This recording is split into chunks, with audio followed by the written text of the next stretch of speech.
About a month ago, I bought a second Pokemon Red cartridge off eBay so I could start a new game and screw around without messing up my save file. As soon as I compared it to my old one, I knew it was either a bootleg or produced somewhere else. You can see in this picture how the sticker doesn't fit the front of the cartridge, and the red plastic is cheap and almost see-through. If you look close, you can see the internal battery on the second, while the first can't be seen through at all.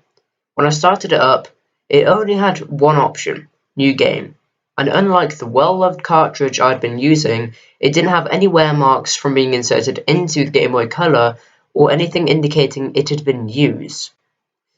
What, what, what the hell? I figured. I'd poured plenty of money into the franchise, and one bootlegged game wasn't going to kill me. I popped it into my Game Boy Color and started playing. A couple of weeks ago, I lost my Game Boy Color for a while, so I had to play it in my SP. No huge deal, I thought. When I started the game up, oddly enough, the backlit screen of my SP went out, like I was playing on an old Game Boy Advance or a Color.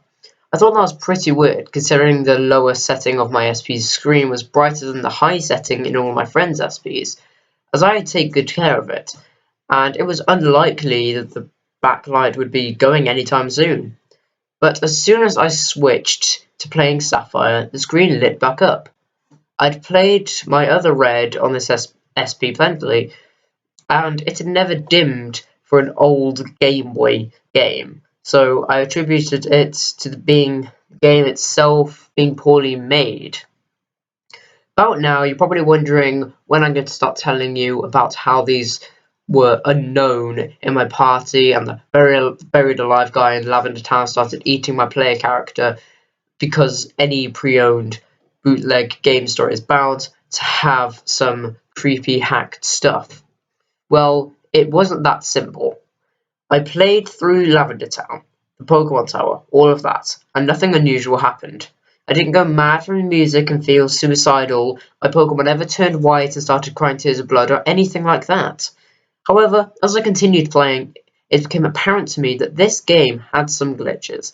Just like the cheap plastic casing and sticker that barely stuck, the game itself was flaky. I've never played Pokemon on an emulator before, but if I had to guess, I would say that when it was copied, a lot of data was corrupted, and I had to be careful when playing or it would freeze. For example, sometimes the graphics around the player, I'm going to call him Red as that's why I named him, I'm a bit of a Red fanboy, would turn into big coloured bars, and the game would stop. And the background music would stop on whatever note it had hit and play this high-pitched, staticky whine until I restart. This happened whenever I tried to get on my bike inside a cave or building. I was almost sure that this was just a normal bootlegged game until I examined the SNES in the cellar of an apartment store. Don't judge me, but being a Red fanboy, I've always liked when the game says things from Red's point of view, like how he says, "Dad would like this when you examine the SNES," or "I should get going" when you examine the TV, since you never get to see the player say anything to the point where, as a joke, the developers made Red say nothing more than ellipses when you encountered him in Gold, Silver, and Crystal. Anyways, when I examined the SNES where Red would normally say, "Dad would like this," instead I saw this text, "Where is Dad?" I examined it again and same thing. Kind of laughed it off, thinking for some reason it was poor translation. Don't ask how I thought any of that made sense in the back of my mind. I was kind of hoping for a hack game. Because, hey, if I got any screenshots and posted them on 4chan, I'd be able to at least kill an afternoon laughing about it. I went to the next floor and then went back down and checked the NES again. To my surprise, the message had now changed. Now it said, "Who created me?" At this point, I was pretty sure this has been added in by some hacker, and I thought this was kind of awesome. Hell, Red finding out that he was just a video game character, that's pretty funny. After that, and after failing to find any other added-in dialogue, I continued on in the game's story.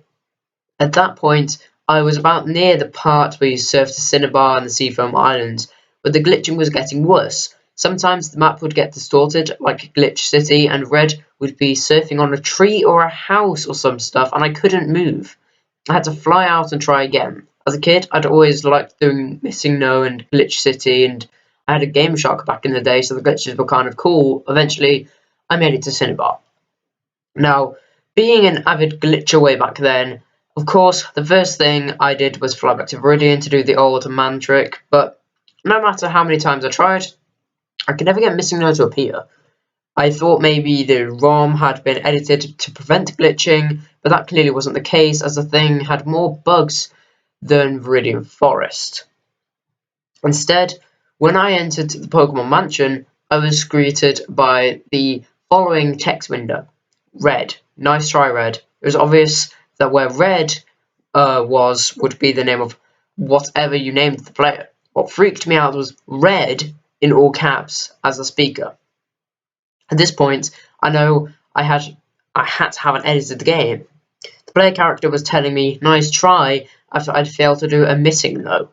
The game froze again and I restarted. I hadn't saved since before I tried doing Missing No glitch, but when I turned the game on again, I was back in the mansion, exactly where the window had popped up.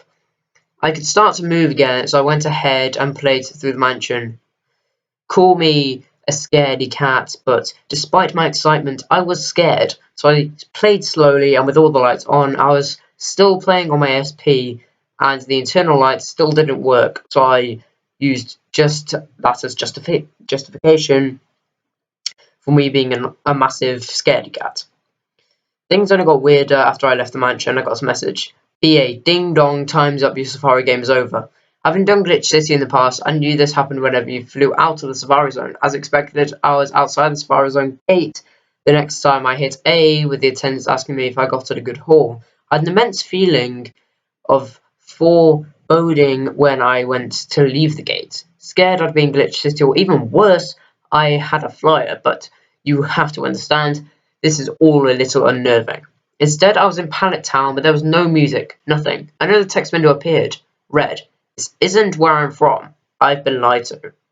I couldn't move my player after that, so I went to reset, but something stopped me. Instead, I opened my start menu and went to fly out of there, but to my horror, the Pidgeot I used for fly wasn't there, just my Blastoise, Executor, Kadabra, Mew from the Nugget Bridge glitch, and Kangaskhan. In Pidgeot's place was a level 16 Raticate with 1 HP. It was poisoned. I checked its stats, and it had the OT Blue and new Hyper Beam, Quick Attack, Glare, and Skull Bash. I didn't even know if Raticate can learn all those moves. I've since heard that Gary's Raticate died, seriously, in the game, but I had named Gary Douche in this game for a few laughs. I guess the original trainer name Blue came from the fact that blue is the opposite to the red version, maybe like it was supposed to have come from a blue cartridge. I know Rattata doesn't evolve until level 20, so this was a pretty obvious hack. Had some antidotes and potions in my bag, so I figured what the hell, I'd heal it. But when I left the Pokemon menu, the entire stat menu closed and I couldn't open it again. I tried walking, and this time I was able to move. I took a few steps, forgetting about the poison until a box popped up again. Red, we killed it. At this point, I was getting a little freaked out. I went to my party and Raticate wasn't there at all. Neither was my Pidgeot. The slot was empty. I closed the menu and tried to move again, but nothing. I didn't want to turn off the game in case it had somehow saved again, so I just kept trying to move before remembering that my Kadabra still knew teleport. When I hit start, nothing happened. I kept trying to move, but I couldn't move. No, Red wasn't letting me move. Red, this happened to me. Why? At this point, I shut the game off. I took the hacked Red version out and put in Fire Red. Like with my old game, I named the player Red, and for some reason it still kind of scared me. It started up, and to my horror, the screen was still dimmed. I hit continue on the main menu, but when I tried to open my game, I got the message saying that my save data had been lost or corrupted, and when I started the game, froze with the music being just a statically whine. At this point, I was really desperate to play some Pokemon where no weird stuff was going on, and I was annoyed that my Fire Red version was broken, so I threw in Sapphire and started it up. It's screen lit up normally, thought for a moment that something was wrong with my SP, broke Fire Red and stuff. I didn't want that happening to my Sapphire with the Jirachi and Colosseum, and the Feebas. It had taken me an hour to find, so I shut it off and pulled it out. I started playing what I call Glitchy Red version again about a week ago when I started back up. Yeah, I was still in Pallet Town, and there was music and things seemed normal. Except for the empty slot in my party and my SP screen no longer lighting up. I biked to Viridian and found Pidgeot safely in my PC, so I figured, what the hell, and took it out and flew to Cinnabar to fight Blaine. When I went to unlock the gym, surprise, another test box. Red, no. No matter how many times I tried, the game refused to believe I had the secret key despite it being right there in my bag. Red wasn't letting me in. Red, everything that happened to me happened because the world let it happen to me. I didn't become a hero on my own. I was manipulated. I never unlocked that door. The door was unlocked because the game let me in. Everything you do because the game lets you. Because of how the text boxes were, it took a really long time to scroll through, and this whole time I was writing down what he was saying, so I had it on reference. Things were getting a little too Silent Hill for me, and once again I tried to move, but Red wouldn't let me. Red, I'm going to show you how it feels to be unable to choose your own fate. I gave up and opened the start menu again, glad that I could, and used Pidgeot to fly out of there. I knew now that this was only because Red was letting me fly out. He was toying with me. I flew to Lavender because, shockingly enough, nothing weird had ever happened there. From Lavender, I walked down to try and go to Fuchsia, but as soon as I left Lavender, Red was at it again. Red, no. Well, I thought. I opened the menu and flew to Fuchsia. When I got there, I nearly pooped my pants and dropped my SP. It was a glitch city when you get when you serve along Cinnabar's coast. Immediately the menu popped up, and the way it does when you do the mute glitch, and it was asking me to save the game. There was no option for no, and pressing B did nothing. I shut my game off. When I started it back up, I was still in Glitch City. I checked my party the way Red wanted me to. Pidgeot and Kadabra were still there, but instead of Teleport and Fly being when I selected them, there was only Cursed, not Curse, like in that retarded creepy black pasta, but Cursed. I was smart enough not to select it. I hit B until I was out of the menu and Red was telling me annoying things again. Red, you're staying here with me, Red. They replaced me because I was glitched and not good enough. I thought this was my story. I'm just a character in a video game. They took everything from me. My voice, my freedom, my legacy. They replaced me with the brown-eyed kid. I understood him now that he meant Fire Red version and the Gold, Silver and Crystal versions where he'd been demoted to Final Boss. He let me move and, to my surprise, the game never froze, even as I tried walking on water and stepping onto houses. Eventually, I suppose I went too far because the screen turned black around my player. Red, am I a joke to you? A yes/no option had popped up. I can't tell how fast I hit no. Red, then why would you do these things to me?